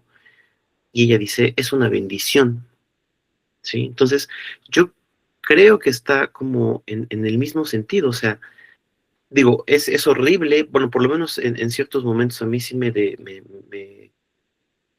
pues no me gusta el mundo en el que vivimos, pero si somos congruentes con lo que medio venimos entendiendo de Jung, esto es teleológico, o sea, tiene una especie de sentido, ¿no? Entonces, tendríamos que apreciar, yo no sé si la palabra sea disfrute, como el mal, por lo menos en el catolicismo, así lo entiendo, no es que se disfruta, pero se agradece en el sentido de que, por lo menos así lo entiendo, ¿no? El misterio en el misterio del mal también yace Dios. Entonces, no sé cuál sea tu opinión de esto, querido amigo. No, sí, bueno, gracias, querido David, gracias por invitar a tus estudiantes. Ojalá que algo de esto pueda servirles en su experiencia, en su lectura, en tus cursos, en sus cursos, en fin, ojalá. Y bueno, si no se cumplió el cometido, bueno, ahí están las obras, hay que ir a ellas, ¿no? Descifrarlas, hacerlas propias, ¿no? Para profundizar, para entender ahí.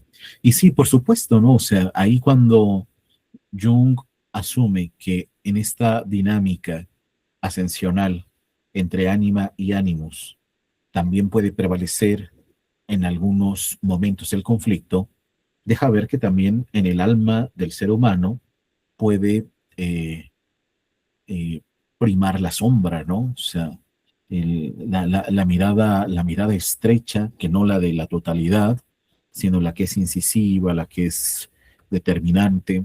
Y por supuesto, eso también somos. O sea, yo creo que lo que ha de maravillarnos de un mundo donde vemos la falta de lo espiritual es que también eso somos, ¿no? Esto, cual sea el temple de ánimo que despierte en nosotros, confirmar que todo esto que está pasando ahora en el mundo también nos constituye, nos define, nos muestra qué es lo que hemos elegido. En algunos casos seguro puede ser asombro, en otros agradecimiento, ¿no? Me hace recordar Bonhoeffer también, teólogo protestante, rechaza la idea ve la gracia como algo que no requiere esfuerzo, sino que solamente se recibe, y él propone el precio de la gracia. Esto es muy caro, ¿no? O sea, para darnos cuenta de que adviene la salvación, hay que pagar fuerte con el alma, ¿no? Y ese pago fuerte con el alma es experimentar el sufrimiento. Esto es acá lo más sorprendente, porque cualquier hecho histórico que defina nuestra época, lo que más puede subrayar de lo que constituye al ser humano es eso que Jung ha extraído del libro de Job. Incluso hasta uno también podría preguntarse cuál sería el término, que es la capacidad de sufrir, el hecho de que en nuestra condición se cayó eso y no sabemos muy bien ni por qué ni cuándo, al modo de Job, ¿no? Y bueno, en alguno de los pasajes donde podemos leer directamente de ahí, del libro de Job, que llegan los amigos, le dicen, oye, pues tampoco te puedes poner como al tú por tú. Realmente, bueno, haz como un ejercicio de conciencia. Lo que le piden los amigos a Job es que solamente vea el problema desde su conciencia. Y Jung sabe que ha sido afectado en niveles todavía mucho más profundos, ¿no? Y a lo mejor eso es lo que nos pasa ahora al ser espectadores o espectadoras de un mundo que ya Jung y muchos otros pensadores y pensadoras del siglo pasado no definen como una época sin fundamento, sin horizonte, muerta ante lo espiritual. Bueno, es que también de esa muerte del espíritu, tú lo decías de una manera muy bella, ¿no? Ha de renacer la experiencia de lo sagrado. Es el camino, ese es destino del hombre, destino de la condición humana. Por eso decíamos, ¿no? Desde la psicología profunda jungiana, nosotros somos el sueño de las generaciones futuras, ¿no? O sea, seguramente habrá un individuo en quién sabe cuántos siglos que va a soñar la pesadilla de lo que nosotros a lo mejor no logramos resolver, ¿no? Con la despersonificación, con la guerra, con la destrucción del medio ambiente, ¿no? Pero ¿será eso algo que le dé claridad a aquel individuo y que se analice a sí mismo? Como nosotros igual, ¿no? O sea, al analizarnos a nosotros mismos, nos resulta revelador lo que expone San Juan en el Apocalipsis, ¿no? Allá él con sus alegorías, con sus imágenes, como lo dice Jung, intentando ser a lo mejor el ejemplo del mejor cristiano de su época, lo que ustedes quieran, pero nosotros lo soñamos, ¿no? A lo mejor ya no es una serpiente de un dragón de 7 cabezas y no sé cuántas cosas, a lo mejor es el poder ominoso de la guerra, de la destrucción, ¿no?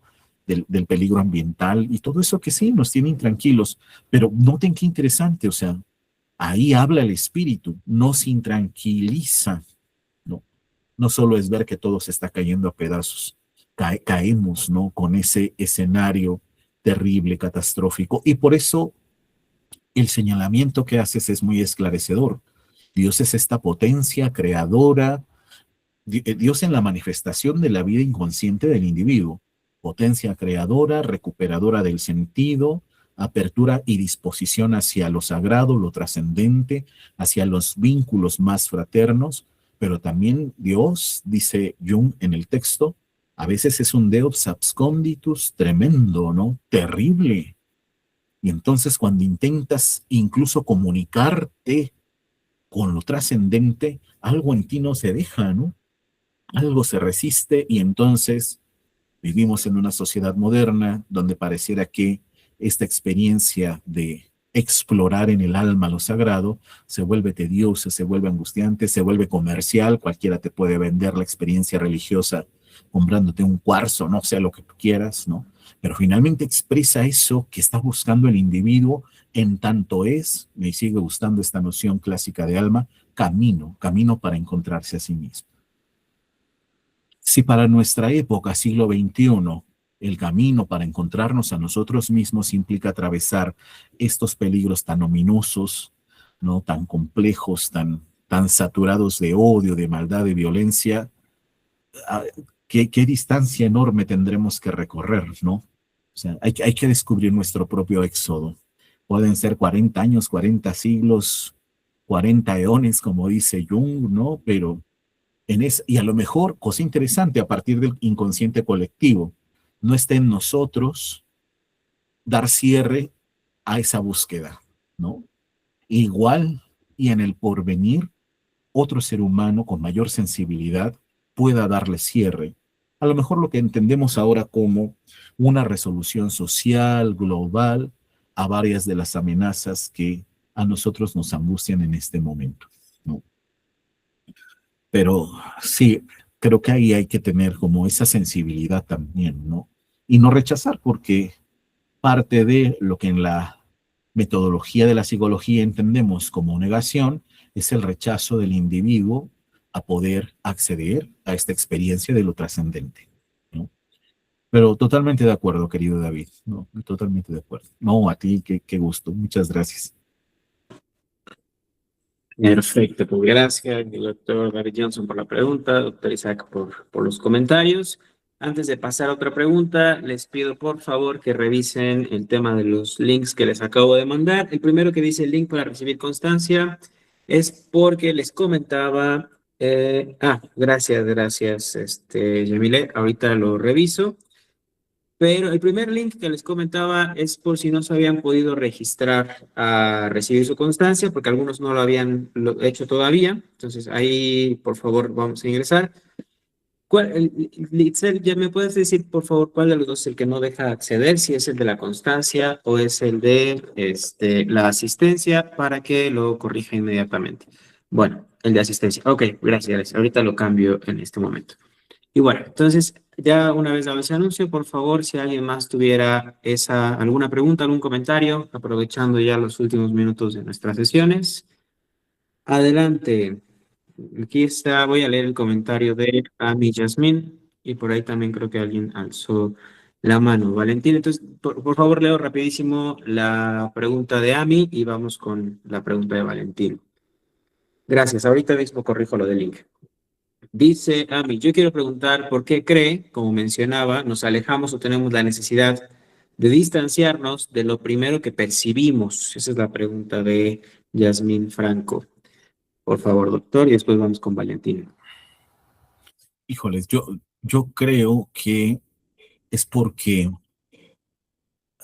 una experiencia originaria del alma es, habíamos dicho, la aprehensión, el dejarse a lo que Bachelard llama las imágenes de la totalidad. Y pasa que lo que percibimos en este mundo cotidiano es solo una parte, y tristemente a veces es la parte menos significativa de lo que quisiéramos vivir, de lo que el alma quiere experimentar, ¿no? Entonces, el mundo dominado por la rutina no es un mundo espiritual, ¿no? Y sin embargo, es lo primero que percibimos a diario. Nuestros estilos de vida los hemos adaptado a esas rutinas, ¿no? Imagínense ustedes una experiencia de la temporalidad que no sea la de recordar todo el tiempo, pues es que me tengo que levantar a tal hora para ir al trabajo, regresar, cumplir con estos requerimientos. Puede ser funcional para la conciencia. La conciencia no tiene como que mucho chiste ahí con respecto a distinguir cosas percibidas que puedan ser unas más profundas que otras. Pero para otras dimensiones que nos constituyen, esto de que se nos dé la manifestación de lo esencial, de lo espiritual, de lo trascendente, fragmentariamente, no parece ser del todo disfrutable al alma, ¿no? ¿Y por qué digo disfrutable? Porque al saber ya el alma que no está destinada a sufrir, aunque para descubrirse a sí misma, inevitablemente por las razones que ustedes acá nombren, tendrá que sufrir de uno o de otro modo, solo para descubrir, para darse cuenta de que no es algo pedido por ella misma, ¿no? Y así es como sucede también el sentido que vamos construyendo a partir de lo primero que tenemos ante nosotros. Como cuando lo decimos a los hijos, a los seres queridos, o nos lo decimos a nosotros mismos, el mundo segundo es algo más vasto que solo esto, ¿no? O sea, que solo esta pequeña y cómoda dimensión del ser en donde no quiero problematizar tanto las cosas, pero resulta que hay como todo un escenario que se multiplica amplísimamente en la exterioridad y que, bueno, seguro ha de causar también temor recorrerla, ¿no? Descubrirla, pero estamos, véanlo así, invitados, invitadas a poder mirar hacia esos lugares, ¿no? Hacia esas profundidades que nos acarrean ambas experiencias, tanto la del temor, ¿no? El de la angustia, y luego te metes ahí en un proyecto que ya se salió de control y sin embargo transitas, ¿no? O sea, sorprendentemente, hasta en los planes no logrados, sigues caminando y atravesando hasta encontrar otra alternativa. Bueno, en esa duplicidad, multiplicidad, en esa reintegración, en ese rearmar los escenarios, lo que le da fuerza, lo que lo hace posible, es justo que la mirada del alma, eso ya lo decía, no es mío ni es de Jung, es San Agustín, ¿no? La mirada del alma atraviesa, ¿no? O sea, no crean que solo es aquí que miro las cosas, miro la pantalla, no, no, va más allá, ¿no? O sea, dicho agustinianamente, yo veo aquí en la expresión, así sea con la distancia de mi amigo David, un cariño, una proximidad. Eso ve la mirada del alma, ¿no? No solo esto inmediato que, bueno, está la imagen, se apaga y punto. Es otra cosa, ¿no? Es una deuda con los seres queridos, ¿no? Con Adriana, con Sutze, con Leonor, que están acá acompañándome. Y bueno, yo muy agradecido por todo eso, porque no les veo solo en esa inmediatez, ¿no? El alma ve, incluso sorprendentemente, aún si mi alma no se lo propusiera, eso también es bastante bonito, ¿no? Porque ya dijimos, también uno es jalado por eso, ¿no? Por eso que es, no lo enuncia acá Jung, ¿no? Pero ¿quién lo desarrolla? Ahora no me acuerdo, ese pasaje de Elías, de Elías, en donde él como profeta, ya hablamos de varios profetas, bueno, ahora pensemos en Elías, se le dice que Dios va a pasar ahí en la naturaleza. Y no crean que Dios está pasando en la naturaleza, él ya sentado, viendo el canto de las aves, el vaivén de los árboles con el viento. No, no. Cuando se le avisa que Dios va a pasar por ahí, lo primero que va a experimentar Elías es una destrucción, recordando lo que ha dicho el doctor David. Y empieza a temblar y se empiezan a caer los cerros y empiezan las tormentas y cae fuego del cielo. Bueno, todo eso le pasa al pobre de Elías, ¿no? Y después, absoluto silencio. Y a Elías le cae el 20, ¿no? Ni es cuando aquí mi conciencia dijo, ah, qué bonito, está todo tranquilo, ni es solo en el momento de la destrucción total de lo que está observando, es hasta hasta esa otra etapa del absoluto silencio, ¿no? Equivale también a la imagen que analiza Jung de cómo nace el árbol del conocimiento del bien y del mal del vientre de Jonás.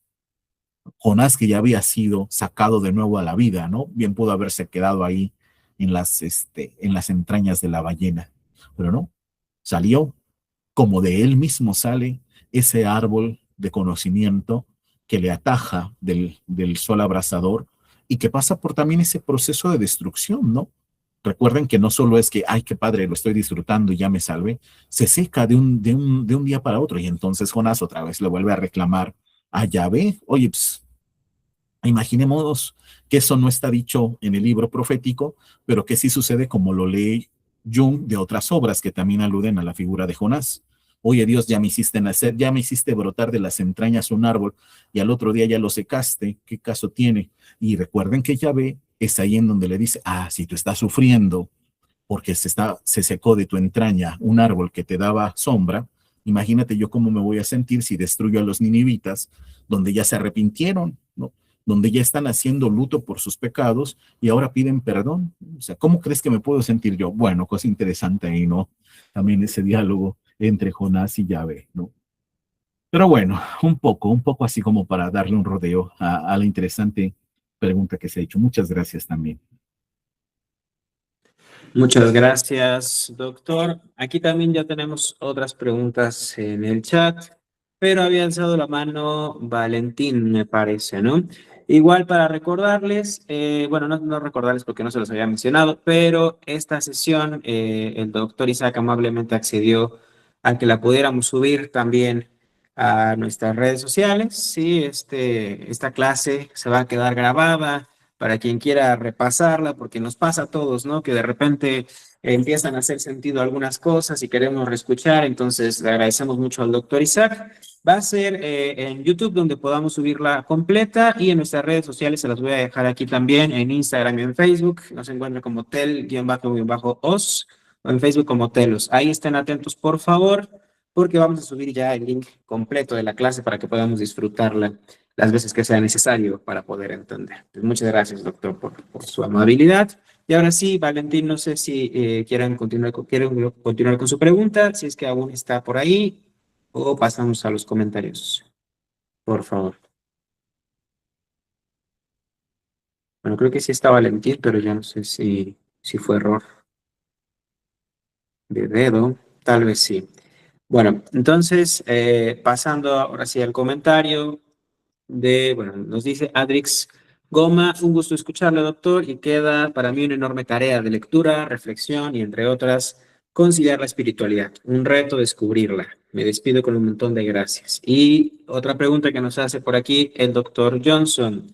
Dice, amigo, al tú querer en esta ocasión llevarnos al Jung filósofo, mi pregunta es si su tendencia fenomenológica que menciona en varias ocasiones en su obra es porque está pensando en la fenomenología de Hegel o se acerca a Husserl, Sartre, etcétera.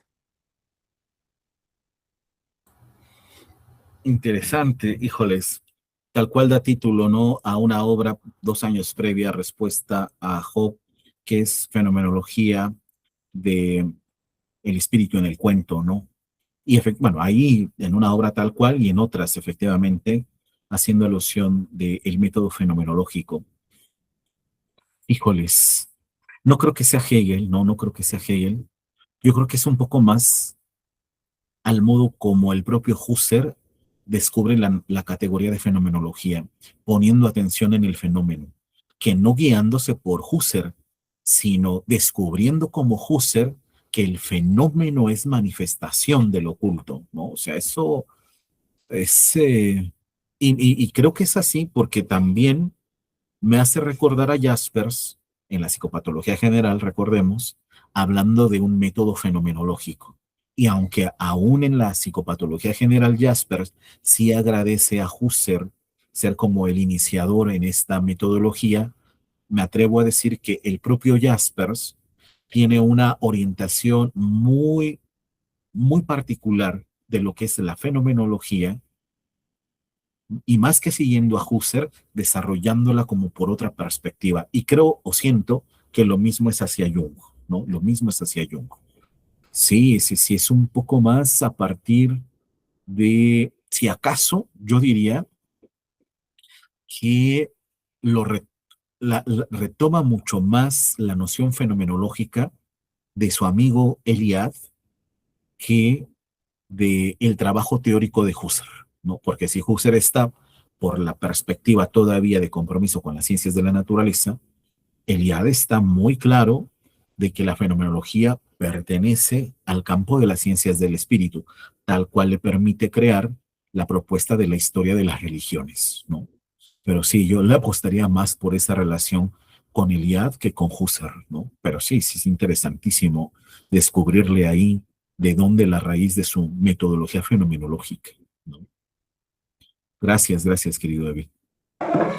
Perfecto, doctor. Pues muchas gracias igual por su respuesta. Yo creo que todavía tenemos tiempo si es que alguien quisiera preguntar. Ah, perdón. Para Todos, una pregunta más, una o dos preguntitas más, si es que alguien quisiera aprovechar estos minutos. Vamos a ver si alguien por ahí, ¿no?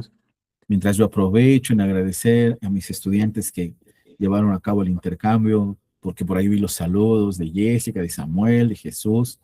Un gusto enorme que también estuvieron acá y que pues ya estamos cerrando también nuestras actividades de sus proyectos de investigación, ¿no? Perfecto, doctor. Bueno, si no, mientras no aparece la pregunta, quisiera aprovechar el espacio.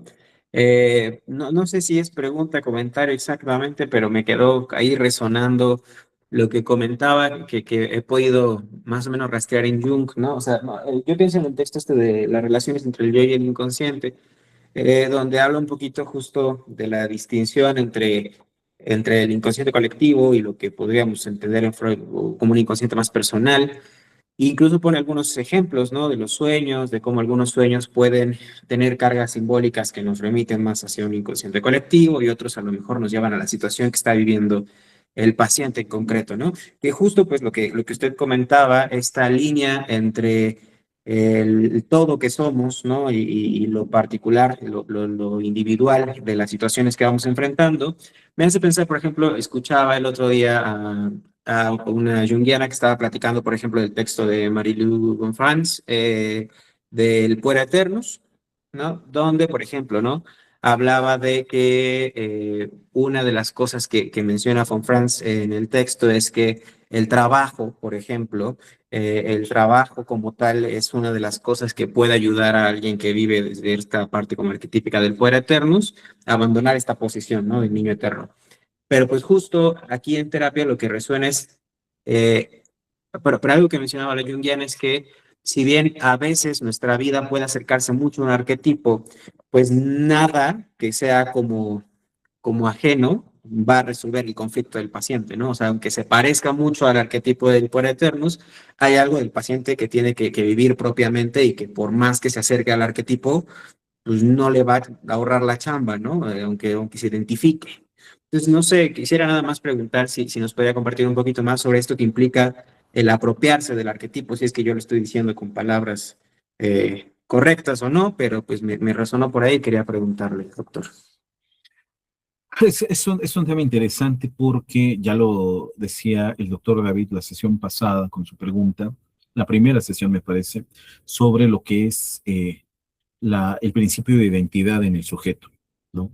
O sea, hasta qué punto uno puede realmente, a través de la terapia junguiana, claro, consolidar la idea de lo que es, me permito decirlo así, absolutamente propio, ¿no? Y que posiblemente no dependa de la relación que sostengo con mi entorno, con mi medio, con mi mundo. Me gusta mucho cómo elige eh, Noel Apuyad la categoría de cosmos, ¿no? O sea, ¿qué es lo que está ante mí? El cosmos, ¿no? O sea, y cuando digo mí, acá viene lo interesante, lo digo desde ese principio de identidad, o sea, me rodea a mí el cosmos, o es un poco esto de la integración junguiana, ¿no? Donde al decir cosmos, también hablo de mí en automático, pareciera, ¿no? En una simultaneidad. Todo lo que es afuera es adentro. Otra vez acuérdense de los principios de Hermes Trismegisto, ¿no? En los que se apoya Jung para hacer esta lectura del inconsciente y de la personalidad.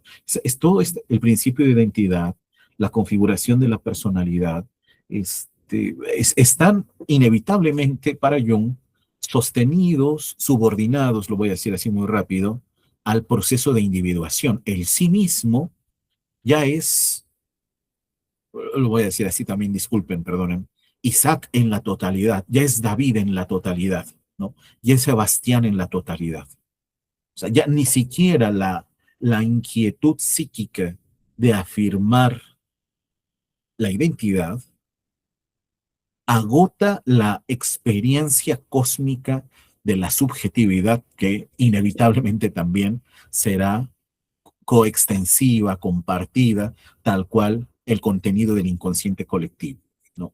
El ejemplo que a mí siempre me gustó mucho de Jung, y no me acuerdo si es de este texto que cita el maestro Sebastián o de energética psíquica, en alguno de los dos está, cuando dice Jung que cuando soñamos estar en una multitud, bueno, esa multitud ha sido real en cualquier época del cosmos, ¿no?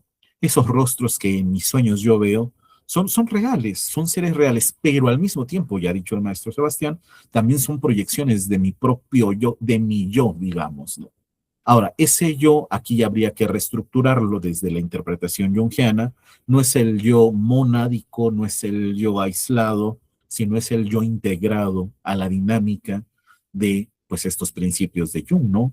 Lo masculino, lo femenino, ánima, ánimos, interioridad, exterioridad, inmanencia, trascendencia, etcétera, ¿no? No hay, para responder más directamente, no hay identidad unívoca, ¿no? O sea, si acaso el sí mismo en una primera etapa de autodescubrimiento me lleva a la idea clara de quién soy yo, independientemente de todo lo que me rodea, incluso ahí tengo que descubrir los principios contrarios que me constituyen, ¿no? Nunca hay, así sea que impere en mi condición, en mi constitución, el ánima y me haga mucho más sensible, mucho más, no sé, más cuidador, qué sé yo. Incluso ahí, con eso que caracterizaría mi personalidad, no elimina, no agota el ánimos. O como lo preguntaba hace un momento el doctor David, que el camino que yo recorra pueda asentarse en, en la parte positiva de la divinidad, no significa que en mi alma no haya lo contrario, ¿no? El horizonte de la sombra también está ahí, ¿no?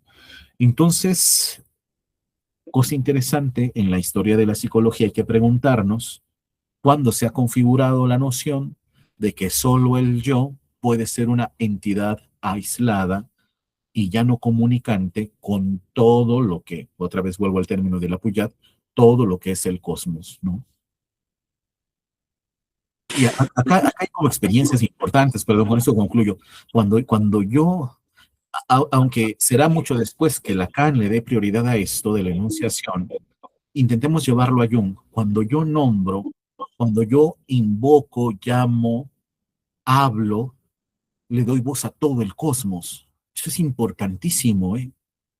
O sea, cuando yo digo acá algo, les estoy haciendo que resuene en esa totalidad. Esta voz trae consigo lo que podrían sonar en el universo, si quieren verlo así, ¿no? Eso es muy importante, sobre todo cuando en el ejercicio psicoterapéutico jungiano uno pone atención a la intensidad, a la carga simbólica, a la intencionalidad de lo dicho por el paciente, ¿no? Que nunca va solo, ¿no? Esto es aquí interesante, es el psicoanalista, yo creo que siempre lo prevé, lo intuye tal vez también, o lo sabe, como dice Lacan, ¿no? Que el paciente llega con, y ahí la lista es muy larga, el trauma paterno, la dificultad con el hermano, ¿no? O sea, todos los mitos ahí se afirman, ¿no? El asesinato del hermano, el parricidio, sin todo esto en el orden de lo simbólico, y que, bueno, me permito decir, desde la perspectiva freudiana, no muestra más que a un sujeto en un absoluto estado de neurosis, porque ahí sí, en Freud, la respuesta de este principio de identidad, la afirmación de la configuración de una subjetividad aislada y única o unilateral, pues sí está muy, muy marcada en Freud, ¿no? Conquístate a ti mismo, ¿no? Haz el esfuerzo de despertar de tu trauma y descúbrete. Pero ahí Freud, el exhorto que hace, obedece a una inclinación filosófica que no es esta eh, cosmovisión jungiana, ¿no? Sino mucho más moderna, ¿no? Sin duda, el cogito, el sujeto que se pregunta a sí mismo y que puede trascender o puede superar, para no confundir los términos, puede superar todo aquello que le vincula, le ata, le obstruye el camino hacia su propio autoconocimiento, en fin, ¿no? Sí, más o menos por ahí va, ¿no, Sebastián? Muchísimas gracias, doctor, por el comentario. Creo que me ayuda mucho a entender un poco mejor esta parte. Bueno, quisiera leer lo que el doctor Johnson estaba diciendo en medio del comentario, que decía lo siguiente, dice, lo que comenta el maestro Sebastián no sería al mismo tiempo retomar al héroe, y en esta medida es una acción heroica como todo lo heroico, y solo mientras que se atraviesa se puede ver su similitud con el arquetipo. Asimismo, acuérdense que las imágenes que les mostré en la sesión de ayer, en la sala de Jung está el busto de Homero, o sea, ahí está el relato de Ulises, ¿no? Absolutamente el que emprende la búsqueda, sintiéndose superior y lo que ustedes quieran, bueno, qué viajecito se tuvo que echar, así tal cual, ¿no? O sea, sí, sí. A mí me gusta más que la referencia a Homero, como lo hace Jung, la de Freud, la clásica de Freud a Edipo, ¿no? El autoconocimiento implica tener que recorrerle ahí, poner bajo duda o sospecha, aquí ya podríamos decir en un sentido muy satánico, ¿no? Que cuando dudas de tu capacidad heroica y entonces dices, ah, caray, soy débil en esto y en aquello y en no sé cuánto más, pues ahí está la afirmación del mito edípico, ¿no? En el sujeto, ¿no? Muchas gracias, doctor. Muchas gracias por el complemento de la pregunta. Pues creo que estamos llegando ya al fin de esta tercera sesión de nuestro seminario de Carl Jung y la respuesta a Job. Como siempre, agradecer profundamente primero al doctor Isaac, que nos hizo el gran labor de poder compartirnos este texto tan interesante, de responder muy amablemente a todas nuestras preguntas y pues de enriquecer esto que les comentábamos, que busca Telos, ¿no? Ser un espacio donde distintas personas interesadas, una red y un espacio de distintas personas interesadas en la fenomenología, en el psicoanálisis, en la hermenéutica y en la psicología como tal, pues podamos converger en ideas, ¿no? Y desde los distintos aportes, los distintos autores, llegar justo a enriquecer nuestro conocimiento tanto de lo humano como de lo terapéutico para quien esté interesado. Igual gracias a quien invitó a nuestros asistentes el día de hoy. Y bueno, sus ligas de asistencia se les harán llegar junto con sus constancias a sus correos correspondientes. Muchas gracias a quienes también quisieron participar del grupo de WhatsApp. Ahí mismo estaremos subiendo los próximos eventos de parte de Telos. Por ahí ya tenemos algunos en camino. Entonces, si les interesan todas estas temáticas de lo que ya mencionamos respecto a la red Telos, con toda confianza y con todo gusto, pues ahí estaremos para resolver sus dudas. Muchísimas gracias de verdad a todos los asistentes, gracias al doctor y a todos los que formamos parte de este bonito seminario de Jung. Las grabaciones estarán disponibles en un par de días y se les harán llegar los links. Muchísimas gracias a todos y a todas. Bonita noche. Muchísimas gracias, maestro Sebastián, doctor David, a todos, a todas, muchísimas gracias.